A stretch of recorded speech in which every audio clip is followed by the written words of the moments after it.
Uneducated. Uneducated experts. With Mink and Jones. Telling you everything that we think we know. And nothing that we do.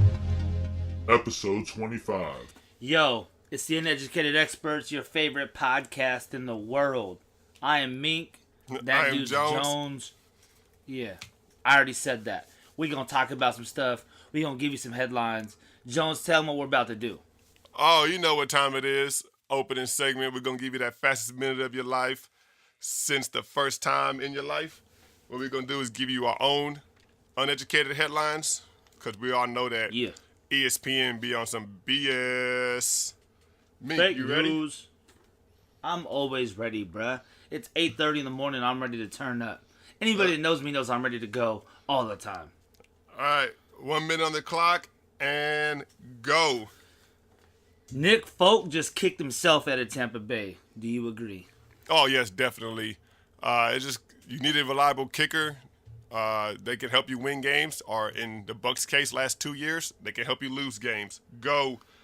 Are the Pats defense back, or was this just another issue with Thursday Night Football?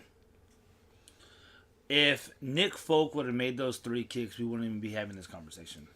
But it was Thursday Night Football, and it was more of a Tampa Bay offense struggling than it was the Pats defense doing well. Go.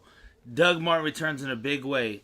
Assuming he stays healthy, give me a prediction on what his numbers will look like at the end of the season. Yes, Doug Martin is back. He looked very good. Ran very well. What we got? This is one game, and he has 13 more to play. I'll give you 1,200 yards and 8 touchdowns. Go. Will Gronk? Gronk set out Thursday night. Whatever. Anyways. So, Nick Folk, cost me some money. What about you, Jones? Do you have any bets on that game last night? I didn't have any bets on the game itself, but we both took the Bucs to win the game, and they should have won the game. I don't understand what the Bucs' issues are the last 20 games, 16 last season, 4 this season, when it comes to the field goal kickers. One could argue that they wouldn't have won the division, but one could argue that they would have been in the playoffs last year if they just had a field goal kicker that could make consistent field goals. So they fire, Aguayo, bring in Nick Folk, a reliable kicker, a veteran kicker, and he misses several kicks last week, which is Sunday. I say last week, but they played 2 games because they played Thursday night. But he missed several games against the Giants. He redeemed himself with the game-winning field goal just 4 days later to miss not 1, not 2, but 3 field goals in Thursday night. So, yes, he should not be on a roster, on anybody's roster, kicking field goals heading into Week 6. I mean, I guarantee you there's a free agent out there that kicks better. Well, Young Ho just got a cut. I mean, I wouldn't sign him either, but... Well, Young Ho did get cut, but it just goes to show you there's only 30, they say, quarterback's a premium position, there's only 32 starting ones. Well, you have backups. Nobody has a backup kicker on their roster. And you see teams like the Patriots and the Colts when they were winning games back with Peyton Manning days. And, you see these teams that have these kickers. Mason Crosby for the Packers. You have these reliable kickers that can win you football games. I don't want to dwell on it because I hate it still. Last year, Mason Crosby kicked a game-winning field goal against the Cowboys in the playoffs. Kickers matter. But special teams is a key component to winning a football game. You have to win on that side of football as well. So we see it all the time, though. You need to get a reliable kicker. But I agree. And that's kind of I don't say it's sad, but it's funny that special teams, in my opinion, in our session, we're doing it. Special teams is the headline for the Thursday night football game because again, if he makes 2 field goals, they win the game. Let's talk about how nice these Thursday night football games have been. It's a nice change of events. Normally, these Thursday night football games are really boring. When I looked at the lineup a couple weeks ago, I was like, I don't think these games are going to be too hot. And They've been fun to watch.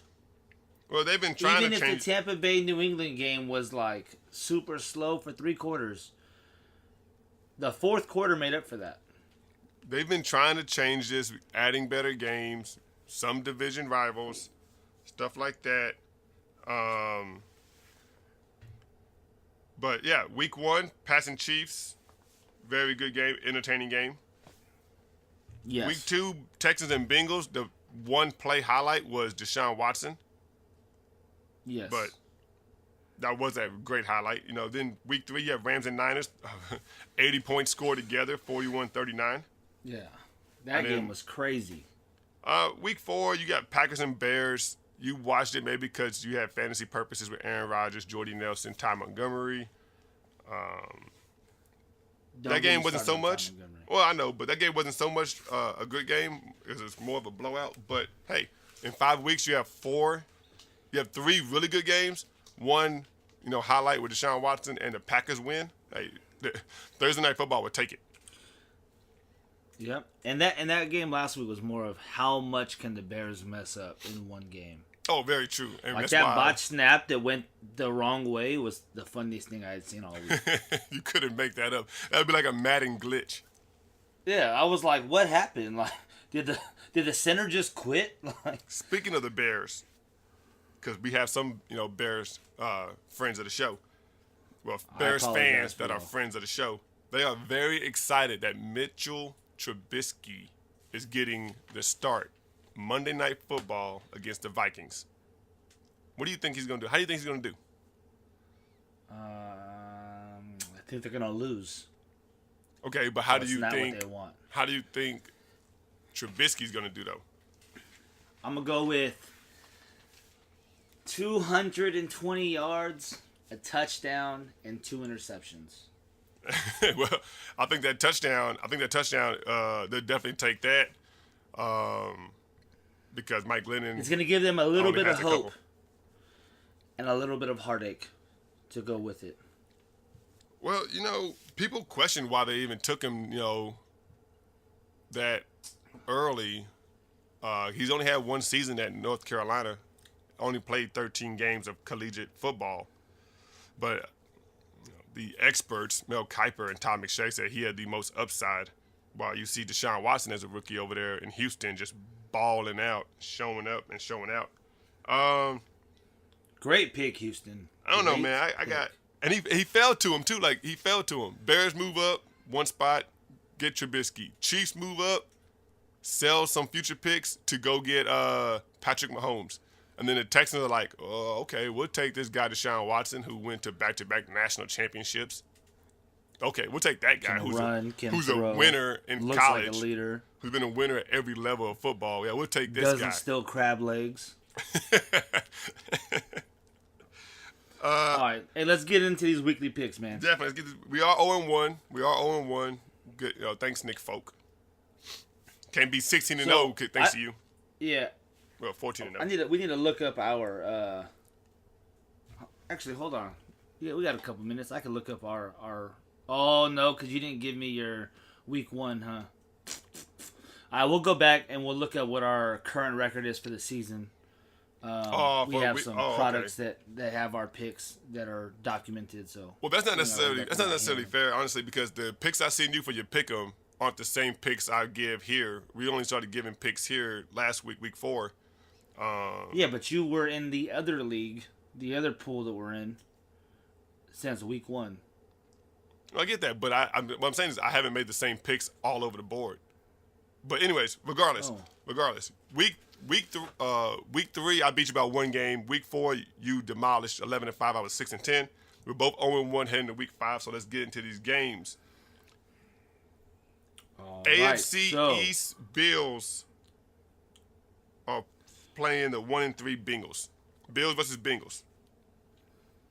I'm actually surprised that so many people took Cincinnati. I'm not. I'm going Buffalo all day. I'm not. I'm You going don't with. come off of beating the Falcons to coming and losing to the Bengals.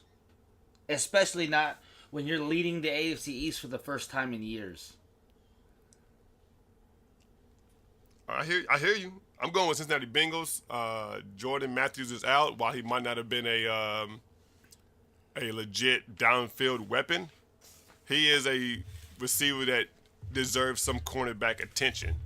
I don't know who you have now. Zay Jones, Charles Clay. I'm going with Cincinnati at home to go 2-3. 2-2 Jets face the winless Browns. Bilal Powell is going to run them to a victory. New York Jets. So I disagree with that Bilal Powell statement. The Browns actually have a really good run defense. No running back has had 100 yards on him yet. They held Mixon and Hill to very little yards last week. They did it to Le'Veon Bell. I'm going with the Jets, but I don't think it's going to be Bilal Powell. I think Josh McCown wins that game, but I am going Jets. We got 3-1 versus 3-1. Panthers versus Lions. I'm going with Detroit at home. Detroit at home. Really. Cam Newton's going to have a bad game after his bad week of press coverage. I mean, yeah, people think that's not, I just get on the mic and say, apologize. He can't focus just on football right now, so I would definitely take Detroit at home. 0-4 versus 1-3, 49ers versus the Colts. Man, I'm eating a brisket sandwich, and I'm going with my boy Brissett. Colts win at home. I was wondering what you were doing. Like, it's Jacoby Brissett, not brisket, but then all right. Colts so at home. last year, I couldn't remember his name, yeah. And every time I talked about him, I called him Brisket. I mean, I can see it, obviously. I like the Colts. Frank Gore, man. He spent, 13 seasons with the Niners? Yep. Basically a Hall of Famer with just the Niners, and then he comes to the Colts, went for another 1,000 yards last year. It's going to be an emotional game. I don't think it was 13 seasons. I'll look it up, but I think he has a big game. He's been in the league for a while. Maybe not 13 seasons. Maybe he's played 13 seasons total. But okay. I got the Colts at home. I think Frank Gore has a good game. Titans versus the Dolphins. So I'm going to go with the Dolphins because I do not think that Mariota is going to play. That is the only reason I'm going with Tennessee. Yeah. Or that's the only reason I'm going Miami. with Miami, not Tennessee. Yeah. I got Dolphins winning this game. I did not like what I saw from Tennessee last week. Obviously, I mean, they got blown out. I don't think Mariota's going to play. A lot of his skills are there because of his legs. He can bootleg out of the pocket. He can run. He ran for 2 touchdowns against Houston before he was taken out due to his hamstring issue. So a lot of what he does is because of his legs and his mobility. So I think Dolphins win even if they force Mariota to play. But go ahead. What's up? Oh, no. So Frank Gore played for the Niners for 9 years. Oh, wow. He hadn't even been in the league 13. I looked it up. Yeah, okay. Well, he got drafted in 05, so it's 17. It's only 12 years. Yeah. Do you think Miami regrets signing Jay Cutler, or do you think this is just... Oh, my God. I was just about to ask you the same thing. Or do you think this is just them working their kinks out? Yes, they regret signing him. You think so? I've made a lot of dumb purchases in my life, and I've regretted spending money. I think that the Dolphins regret spending $10 million on a quarterback that looks like he'd rather be retired. Especially when you look at who you could have had. Go ahead and say his name. Say his name. I mean, everyone knows who I'm talking about. Yeah, I don't know if I want to say that they regret it. They are one young ho kick away from being winless right now. Haven't scored a touchdown. Jay Cutler hasn't thrown for a touchdown against the Jets, and obviously they got spanked and blanketed by the by the Saints. I'm all over the place right now. They got beat by the Jets and got beat by the Saints. That's what I'm trying to say. Excuse me. If there's one game they're going to get right to right the ship, it's got to be against the Titans. Their defense is not what people thought it was. Deshaun Watson just showed up and showed out, like I said earlier, all over him. I think Dolphins, Gase, and Cutler all get right. Even Ajayi gets right. I think they have a big game going forward. We'll see what happens after that, though. But 2-2 is huge. Bro. Yeah, what's up? If there's a year that you want to do well, it's this year. Definitely. This is the first year in years that the Patriots are stumbling, and Cutler can't even throw the ball in the right direction. Man, I don't want to, like, we're gonna stay out of the political stuff from here on out, or since our one episode about it. But I watch plays, and I watch Cutler get sacked on plays where he, like, I'm not even gonna say he attempts to run away. He attempts to, like, trot away, and I'm just like, Kaepernick easily could have outran that defensive end or whoever. You didn't even got to sign Kaepernick. RG3 could have outran that defensive end. Like, I hear you. What are some other big name free agents? I mean, Vic still wanted to play. Vic did still want to play football. He wasn't ready to retire until nobody signed him. Yeah, I mean, Trying to think of other quarterbacks that just aren't black. Like, we're not just hyping the black quarterbacks up because we just named 3 of them. I was like, what did you just say? I'm trying to name another quarterback. We ain't gonna name Johnny Manziel, obviously. No, we haven't talked about Tony Romo, man. Oh, he's a phenomenal How commentator. Lucky some of these teams are. I don't like his commentary, actually. I love it. How lucky some of these teams are that he didn't sign with anybody. What do you mean? You mean the teams that in that division that he didn't sign with them? No. I'm saying, like, who is he? They were talking about the Texans signing him. So, I mean, Deshaun Watson been playing well. But Tony Romo, that's a whole different aspect of a quarterback when you're talking about a rookie compared to a vet like that. It's not like a vet like Brandon Weeden where he's been around but he's never been well. You're talking about a winning quarterback, so that can sling the ball. Yeah. So even look at Denver. I mean, I'm a Trevor Siemian fan, but Tony Romo, that's a whole other aspect. Yeah. Imagine if Romo would have signed with Miami. Well, that's a little bit different, but Miami. But I understand what you're saying. I'm saying Tony Romo was obviously the top free agent this year. Yes. And then he retired. Yes. And then Jay Cutler retired, and then Ryan Tannehill tore his ACL. If Tony Romo would have signed with some of these teams, we'd be talking about completely different outcomes.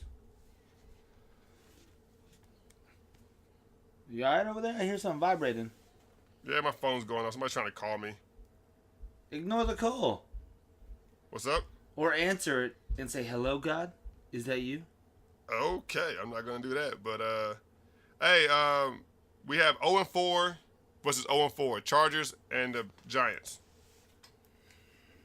I think that the Chargers pull this out.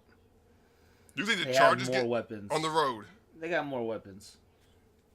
Well, in my mom, shout out to my mom, as always. In my mom's fire department survivor pool, I took the Giants, so of course I'm going to go with the Giants. They have. You said they have more weapons. I think the Giants have more weapons, and I think Wayne Gallman is going to be a key reason why. He ran the ball very well against the Bucs, and I think if he can get more carries than Paul Perkins, push the safeties back again a little bit, open up for Brandon Marshall, Sterling Shepard, and obviously OBJ. I think Giants get a win, a much-needed win, obviously, because if they lose this game, I'm telling you, they lose this game, go 0-5. They got Broncos and Seahawks next. They're going to go 0-7, and they're going to fire Ben McAdoo in the bye week. They need to fire him regardless. You think so? Yep. All right, so then we got Arizona at Philly. This is I hate to say these words since the last time I used them, I was completely wrong. But this is the only guarantee that I think there is this week. Philly is going to be at home. So, Philly's going to be at home, and Arizona doesn't have anybody. Them losing David Johnson destroyed their offense. It really did. It really did. They can't run the ball. CJ 100-yard is he's lost it. He has no gas in the tank. CJ not even 1K. Andre Ellington. They have to be vertical. They have to pass all the time, which is good for Carson Palmer's fantasy stats and Fitzgerald and Jerron Brown, who is looking like a freaking stud out there. That dude's fast. I ain't gonna say little dude because he's 6'2", but that 6'2" man is fast. But yeah, the Eagles are gonna blow out Blunt. Wait. Which one is it? Here we go again. LeGarrette Blunt. It's Blunt, right? Yeah. My bad. LeGarrette Blunt, Wendell Smallwood, Carson Wentz. Eagles going to win that game. Yeah, easily. I'm willing to bet that that's the majority of people's survivor pick if they haven't already took the Eagles. Anyways, so we got the Jags, who I threw away and I'm never picking back up, versus the Steelers at home. If this was away, I'd probably go Jags, but it's at home and the Steelers play well at home. I'm going Pittsburgh. Yeah, definitely going Pittsburgh. No, Steelers are at home. Yeah, like you said, if this game was in London, not just on the road, if it was in London, I would probably take the Jags. But I think Antonio Brown, his little tyrant on the sideline, I think he has a big game, even though he's facing some young cornerbacks in A.J. Bouye and Jalen Ramsey. But Le'Veon Bell, Martavis Bryant, even Juju is catching balls now. Like, they're starting to form their offense. Their offense is getting going. They're going to be dangerous. Hey, so how do you feel about that Le'Veon Bell performance? Oh, as I call him my fantasy dud of the week and don't start him? Yeah. Yeah, I bit that one. I was wrong on that one. Maybe I'm the opposite. Maybe I'm that guy that says when I say he's a dud, you go ahead and start him. And so maybe I should start doing it to all my guys in fantasy because I can't get a dud right. Like I say he's going to be a dud, and he goes out and balls out. So let's see. LaShawn McCoy going to be a dud this week. Here we go. So we got Seattle at LA. Man, I can't believe we're even having these conversations that the Rams are better than the Seahawks. Well, this game is going to be decided. And before you make your pick, I'm saying no. This game is going to be decided between Seattle's offensive line and the Rams' defensive line. Robert Quinn, Aaron Donald. Those two guys are going to wreak havoc on the Seattle offensive line. Russell Wilson again is going to run for his life. There's no Chris Carson. You know, he had surgery. He's on the IR. Jimmy Graham's still a little banged up. Doug Baldwin's still a little banged up. So with all that, I'm going with the LA Rams. They're the healthiest team. They're the healthier team of the two. So, and Todd Gurley is Doug a Baldwin was freaking taken off the monster. injury report. Oh, was he? Yeah. Well, they still have no offensive line. So I'm going with Todd Gurley, Sean McVay, and the Rams. All right. Now that so I'm going with the LA Rams too. Going with the home team. This week I'm actually going with a lot of home teams. I just think that the matchups are pretty tight, and I think that the home teams are going to pull it out for their home crowds. Going with the LA Rams, I think Todd Gurley's going to be able to run this one in. Seattle's going to play from behind and probably get some garbage time yards and stats. So shout out to your fantasy teams. I am not starting Doug Baldwin until I see some constant production out of him. Anyways, who's the next? Constant or Baltimore consistent? at Oakland. I'm looking for consistent. There we go. I don't care if you give me 8 points a game. Give me 8 points a game, not 16, 2, 12, and 3. But you said constant. I want to see constant points. Oh. Who we got? Ravens and Raiders? Mama. Baltimore at Oakland. Who are you taking and why? Do I believe in E.J. Manuel? Not at all. They can't run the football with beast mode. Crabtree is practicing, so he might be back, but it won't be enough. Baltimore swarms E.J. Manuel. Ravens win on the road. I am taking Oakland. Ugh. I think that E.J. Manuel looked really well against Denver. Way better than I would have liked him to look as a Broncos fan. The Ravens haven't been shit this season, and I think that continues. I'm taking E.J. Manuel and his receiving weapons against Baltimore. I'm going to say this. If Flacco and Harbaugh cannot right this ship against a injured, wounded Raiders team, some changes need to be made. You can't keep Flacco is wacko. You can't keep holding on to the fact that you won the Super Bowl 4 years ago now, 5 years. This is the 5th year now. You need to fire Harbaugh.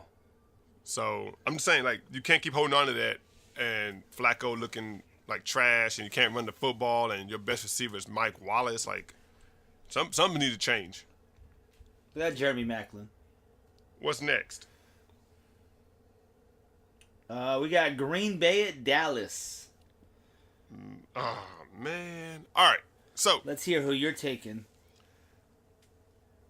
initially going into the week, I had the Green Bay Packers. As much as it pains me to say, but because I want to beat you in the pick'ems and I have some bragging rights. But it's week 5, and I remember a name coming off of the suspension list by the name of David Irving. And a lot of you guys don't know who David Irving is, so I'm going to tell you about him. He is one of our best pass rushers. Aaron Rodgers knows who he is because week 6 last year, when we went up to Green Bay, David Irving had 2.5 sacks and a fumble force in our key win on the road against the Packers. I think you line him up with the NFL sack leader right now, DeMarcus Lawrence, against that busted O-line for the Packers. I think we create a turnover or two. I think we rush Aaron Rodgers a little bit. I think Zeke runs. I think Dak gets the ball down the field. I think the Cowboys win this game at home. I am also taking the Cowboys at home. Oh, come on, man. That's supposed to be my one highlight to come back with you next week when we do this. Oh, man. Oh. I'm taking Dallas at home. I That's think fine. that Respect. the Packers are injury heavy, and missing Ty Montgomery is going to hurt them. Missing their backup running back is going to hurt them. They have their third string running back is going to start. Well, they're saying Ty Montgomery is questionable right now. He might play, but even if he plays, he's not taking the full workload like he did before. So, I am going with the Dallas Cowboys at home. Yeah. Okay. That's about as much as I got on that one. Kansas City at Houston. I will be at this game. Who do you have, Jones? I'm going with the Houston Texans. And there are Right. games that are statement games. Like Thursday night for the Bucks was a statement game. How do you fare? How do you look to against one of the best that's ever done it? And you saw the lights were too big for Jameis Winston. Sunday night football, I don't think the lights are going to be too big for Jameis Winston. For Deshaun Watson. I don't think the lights are going to be too big for him. He has a very good team all Is it around gonna be him. the proper wattage? Jesus. Come on, man. Did you just think of that one? Yeah. Popped in my head. Actually, so if you just thought about that one, that's actually pretty good on the spot. I can't lie. I give you credit for that one. But the lights will not be too big for Deshaun Watson. I don't think any lights are too big for Deshaun Watson. He's going to I would say dissect. He won't dissect that defense, but you got Will Fuller back. You got DeAndre Hopkins. He knows how to move the ball. He knows how to run, tuck it down and run. Lamar Miller, Deontay Foreman. They have weapons. The Chiefs' offensive line, if you watched the game last week against the Redskins, they're not very tuned in. They're not very they're not gelled together. You know what I mean? You got Alex Smith running around trying to make plays happen. Well, this Sunday night, you got Jadeveon Clowney and J.J. Watt coming at you. And Marcellus, what's his name? Marcellus Wiley? Marcellus Wiley. I believe that's his name. It's going to be a low-scoring game. Give me the Texans. I didn't give you a score. 22-18. Interesting. That's a weird Hey, score. how much do you think the Chiefs are going to get for Alex Smith next year when they trade him? If he keeps winning these football games as he is, I think he's only right behind Tom Brady for the most, for the highest winning percentage over the last 4 years since he joined the Chiefs. I think a team will give a first for Alex Smith, honestly. Okay, I am also taking the Houston Texans. My idea behind this is less on Deshaun Watson tearing apart the Chiefs. It's more on the Chiefs not looking extremely great against the Redskins. And I think that pass rush coming out of Houston, in Houston, under those lights, is going to be crazy. I expect J.J. Watt to have a big game. with Clowney coming in right behind him. So So- I'm going with the Houston Texans. So I got a question. Are we you said the Chief didn't look that good against the Redskins. Is there a chance that we just underestimated the Redskins, that they are actually better than we thought they were going to be?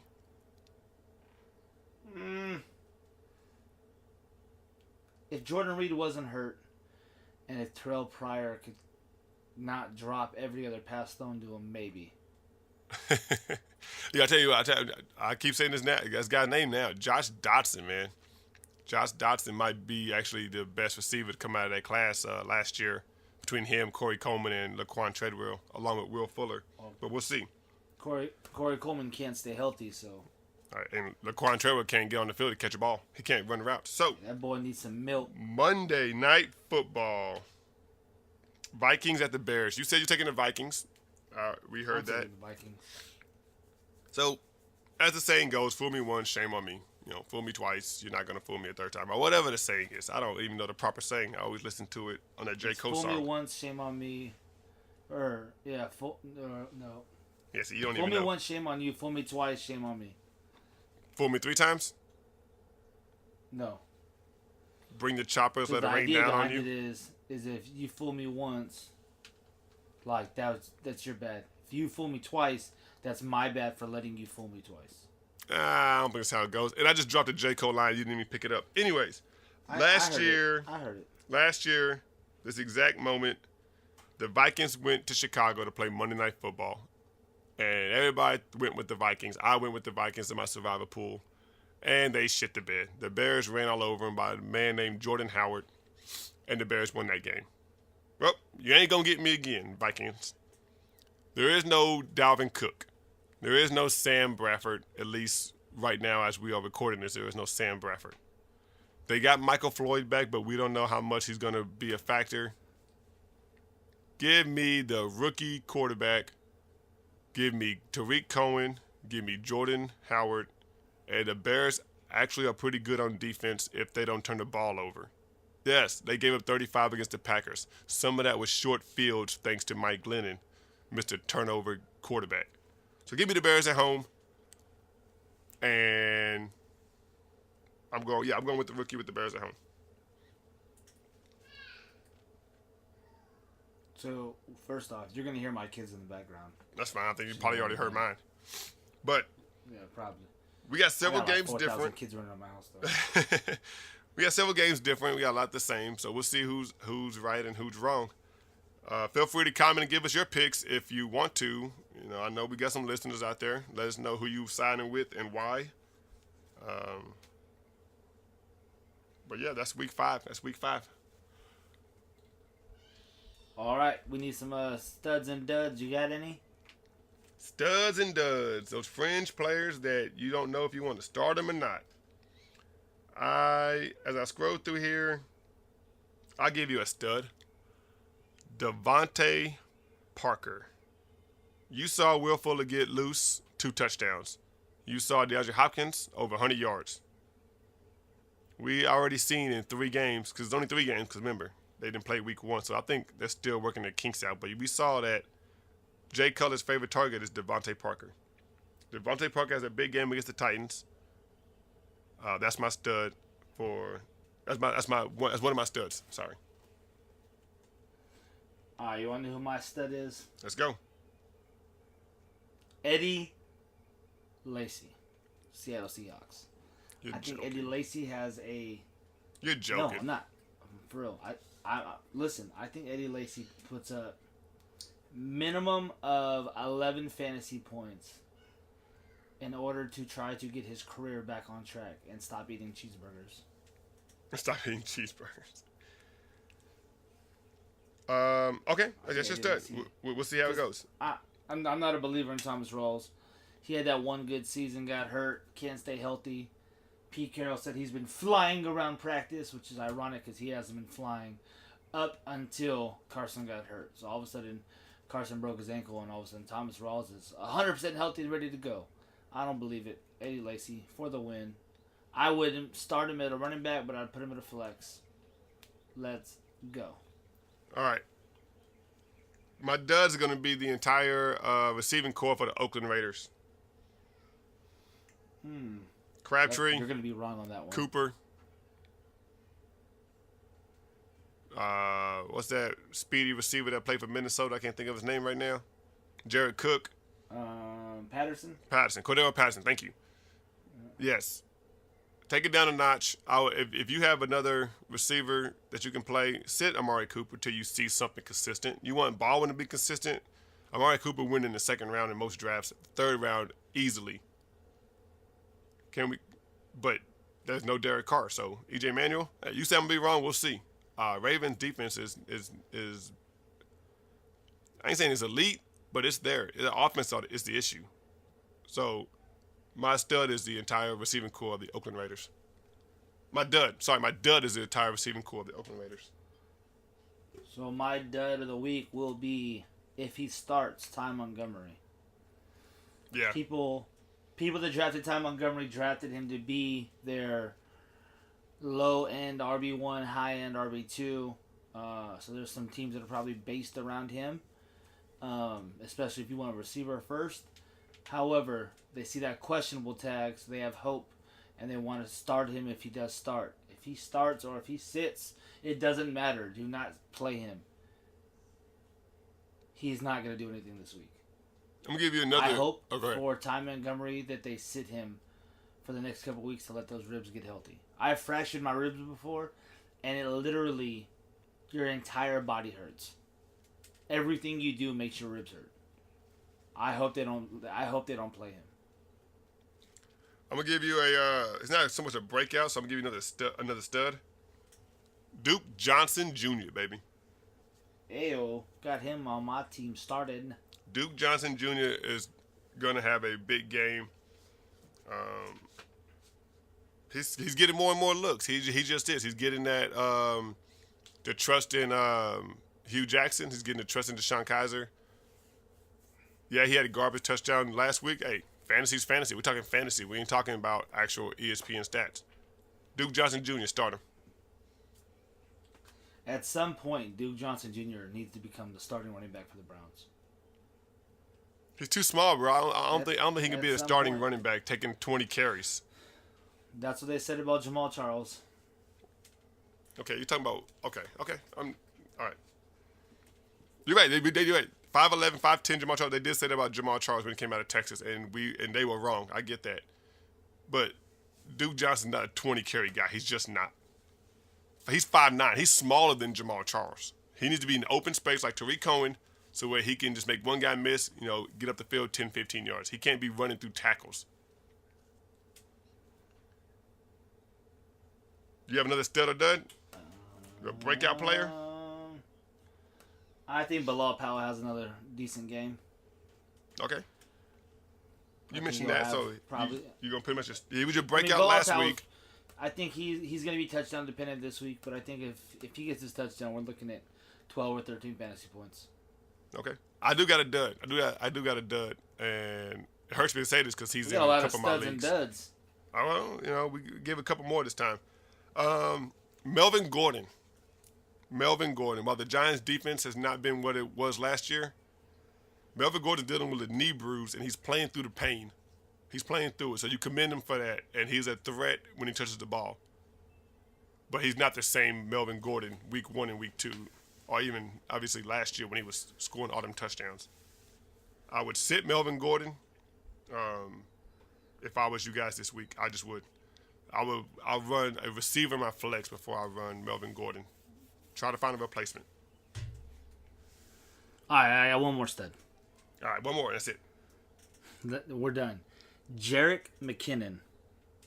Oh, not Latavius Murray? Everyone's going with Latavius Murray, And who rightfully still so. has that ankle issue, and which is what he had in Oakland, and it took him a long time to recover there. I think Latavius Murray plays. I'm sure he does all right. I think Jerick McKinnon is the long-term running back to own in Minnesota.